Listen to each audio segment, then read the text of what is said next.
good morning! What's up? Welcome to my vlog. It's time, this episode guys is gagawa po tayo ng indoor planting. Ayan, ngayon lang ako nagkaroon ng oras at I want to release my stress and tension ko. Nakikita nyo, sobrang nangingitim pa ang mukha ko, ay, yung mata ko. Ayan.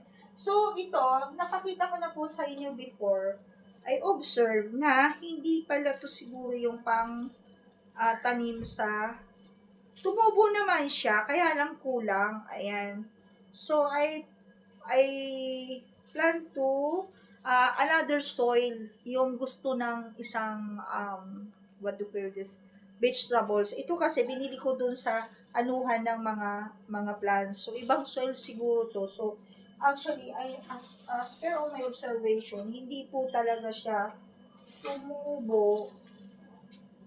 Pero I think tumubo yata itong ampalaya na to. Ay, tumubo siya kaunti, kaya lang naging ganyan siya, naging natuyot lang. So, ayun na nga guys, gusto ko siyang ilipat dito. Ayan. Before, nagtitinda po ako ng mga ganitong klaseng halaman at ayan, kung nakikita nyo may design, magdi-design ulit ako ng ganito. Very, very soon, gagawin ko lang siyang libangan. Ayan, bumili ako ng paso, and then I make the DIY to design this like this. And then, I sell this one, 10 to 20 reals. Ayan, ganyan. Ayan, kukumpletuhin ko ulit yung tools ko. Almost ano na to guys, 4 years. Because this one, I make this one nung na-depress ako noong 2023. My mom passed away, no. Nilibang ko lang sarili ko sa loob ng kwarto. Ito yung ginawa kong pagkakakitaan na nagbebenta ako ng mga halaman, mga money plant, ayan. At saka ito yung mga design. So, very, very soon, pakita ko po sa inyo yung DIY po nito, guys. Itong, ano na to, yung paggawa ng ganitong design, ayan. So, marami ako naibentang ganito before. Hindi ko lang talaga binidyo dahil talagang mahiyain ako dati talaga na, at saka, nanahimik ako sa social media that time. Kasi, yung nga, nagluluksa ang mami mo. So, ang mami, no, ang yung lola na talagang grabe. So, ngayon, nililigaw sarili ko. Every time I feel stress or tension, ganyan, nire-release ko lang sa pagtatanim. Ayan guys, actually, na-ready ko na yun, no. Oh, ayun. So, yung nasa taas po nun, gusto ko siyang bawasan. Ayan, kasi lumalago naman na. To make it planting here. Ayan. Kasi sayang nga naman. So, at saka crowded na siya, siksikan na siya doon sa taas. Ayan o. Ayan, para dumami siya. So, yan ang ating gagawin mga mamis. Ayan. So, yan guys, start na natin.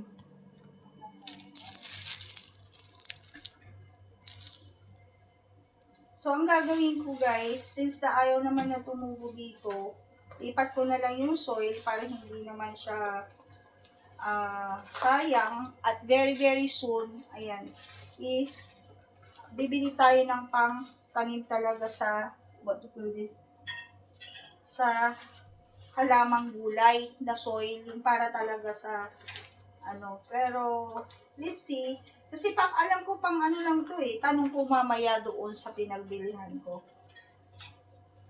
Ayan. Ibili ako doon ng lupa kasi mura doon, may tigpo 5 reals. So, punuin lang natin to kasi sayang naman tong paso, hindi nagagamit. So, yan guys. Actually, mayroon din po ako doon na pag-abila ng ano, dagdagan po natin ng soil. Ayan. So, puno na po siya.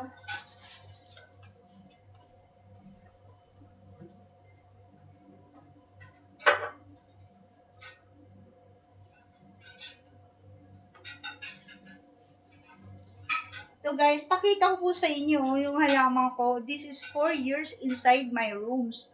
Since nung mami ko is namatay siya ng September 8 yata, yung 2023. Ayan. So, ayun, tingnan nyo yung mga design ko ng mga pinagkaabalahan. Ayan, ganyan siya. So, I make the design and then I sell this one, guys. So, lagyan lang natin kasi parang naninilaw na siya. At crowded na yung kanyang. Ilinisin lang natin. Dagdagan natin siya ng soil.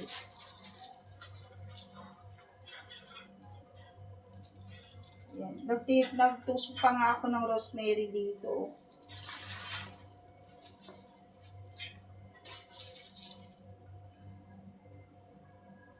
Ang ating pinugot doon, ayan, may ugat siya. So, kailangan natin itong i-planting ng maayos.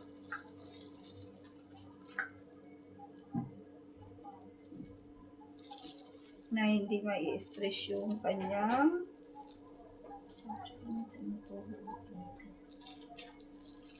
ugat.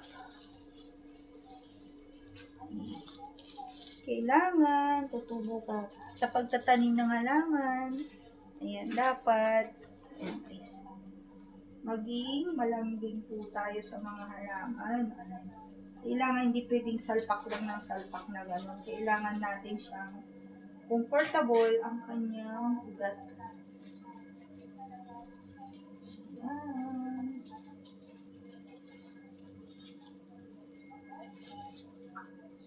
So, ayan. Dagdagan natin gusto ng ating lupa.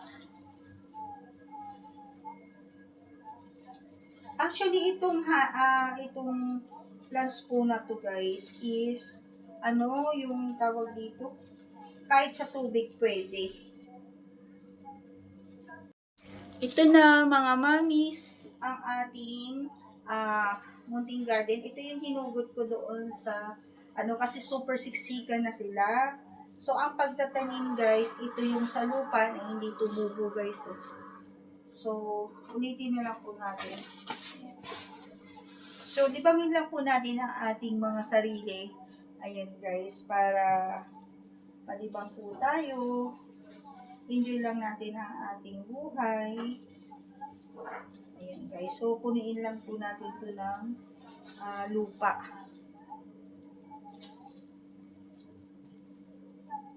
Ayan.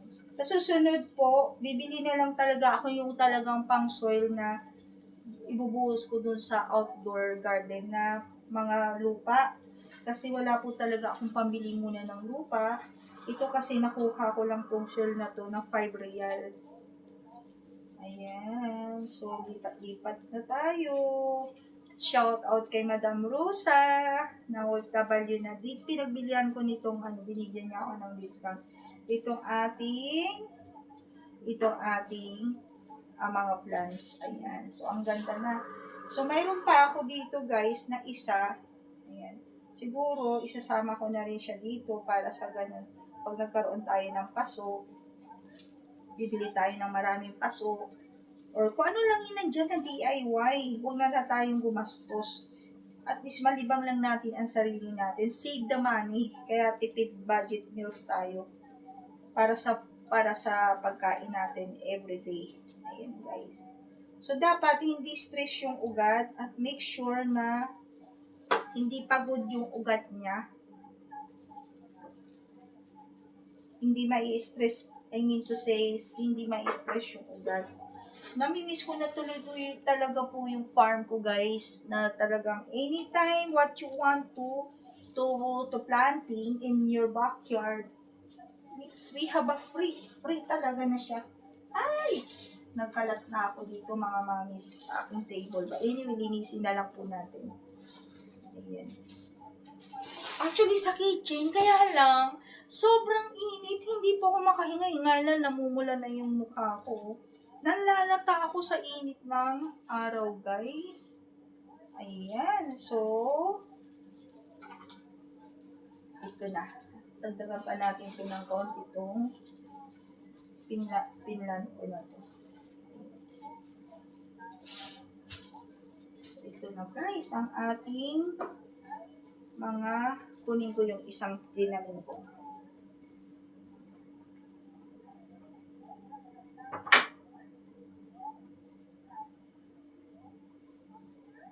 Ayan. Ito guys, tong bamboo na to, Actually guys, ito yung nung namatay pa si mami ko na talagang binili ko to, inalagaan ko, palatandaan at sign kung gaano ko nakatagal to. Kung kailan namatay si mami, ayan, ito yung palatandaan ko guys, na hindi po siya sumusuko. Hindi siya, ano talaga, binabantayan talaga niya ako. Pag tinitingnan ko na naaliw po talaga ako. So, nasa 4 years na rin po to. Kasi I plant this one 2023. Ayan. Binili ko lang siya litit na ganyan hanggang sa ganyan, na hanggang sa naglagas na yung ano niya, sabi ko, wag kang susuko. Ayan, hanggang sa umusbong na siya, oh. Ayan, so nasa 4 years kasi edad na to din ni mami ko nung pass away na siya. So, dagdagan lang po natin siya ng ng buhangin. Ayan guys, ang aking pagkakaabalan to refresh my plant. Ayan. Actually, may mga bato to. Nabubuhay lang to kasi sa tubig. But, gusto ko siyang lagyan. Sooner, bibili ako ng mga stone. Ayan o. Na pangpalibot ko dito sa mga halaman po natin. Ayan. May white stone, may black stone. Pakita ko sa inyo guys. Ayan. Ayan.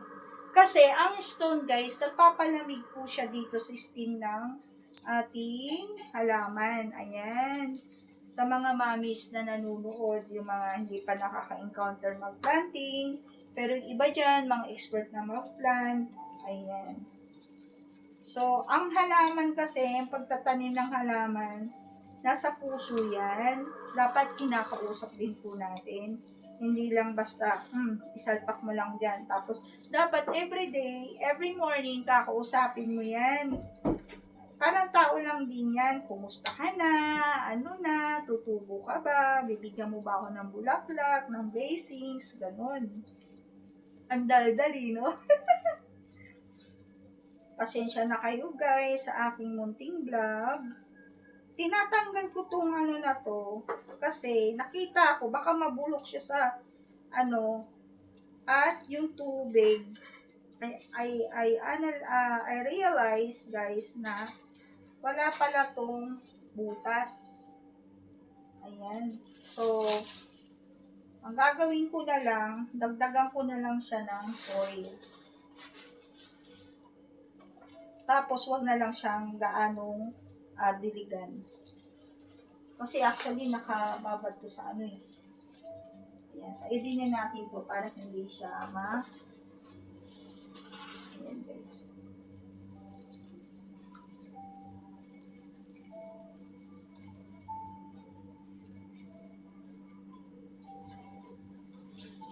So, yun lang ang ating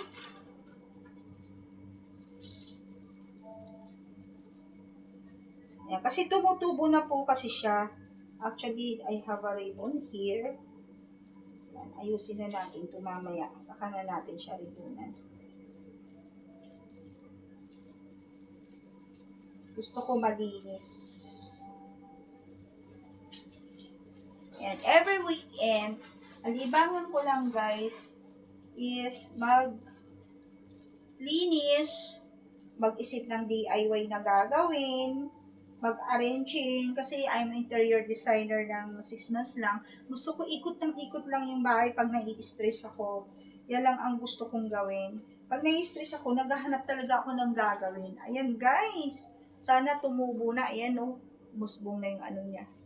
So, itong part na to, matagal na sa akin to. Ayan. So, ganyan lang. And then, we can put the stone dito sa kanyang ayan. Namimiss ko tuloy yung flower shop ko before. I have a flower shop before in the Philippines. Ang sarap-sarap talaga. At that's why I love rose. I love sunflower. Ayan guys. I love petals. Ayan guys. So, ito na yung stone guys.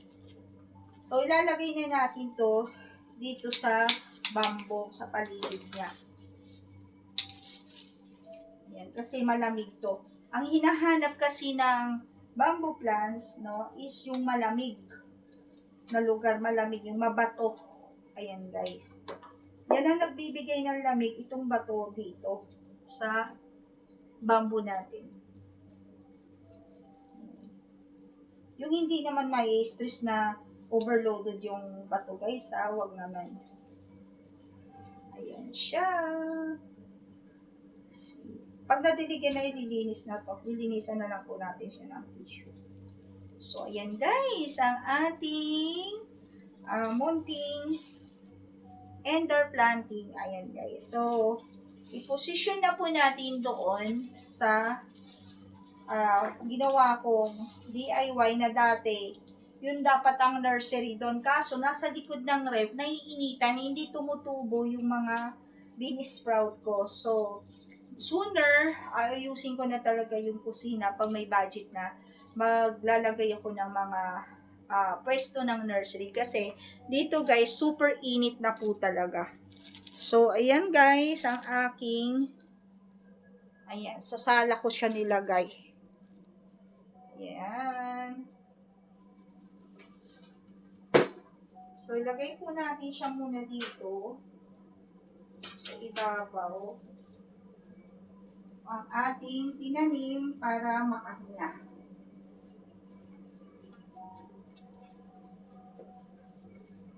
Ayan. O, diba? Nakaka-refresh ng utak, no? And this one, we can put here in the duckling lang.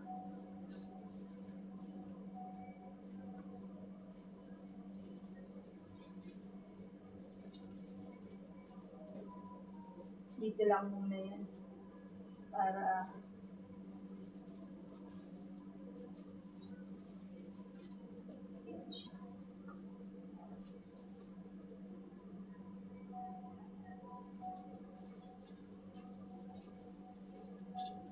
pwede na rin igitna dito kasi matangkad siya guys.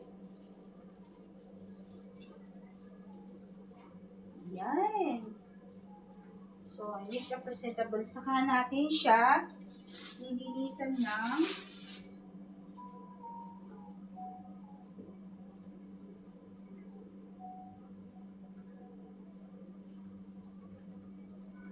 yan guys, masahan.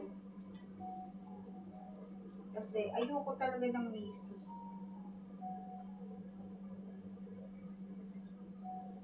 Ayan. Yung pandilig ko wala na. Sana yung pandilig ko. Anyway.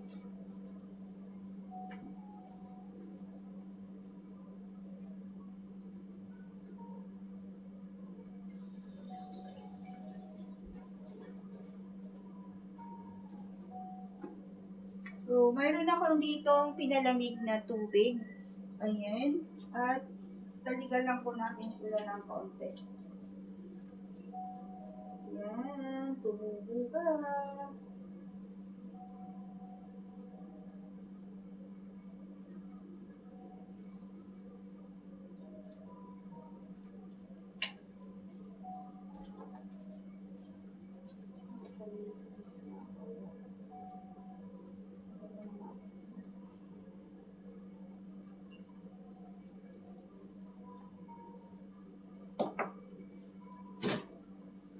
So, ayan guys, pakita ko sa inyo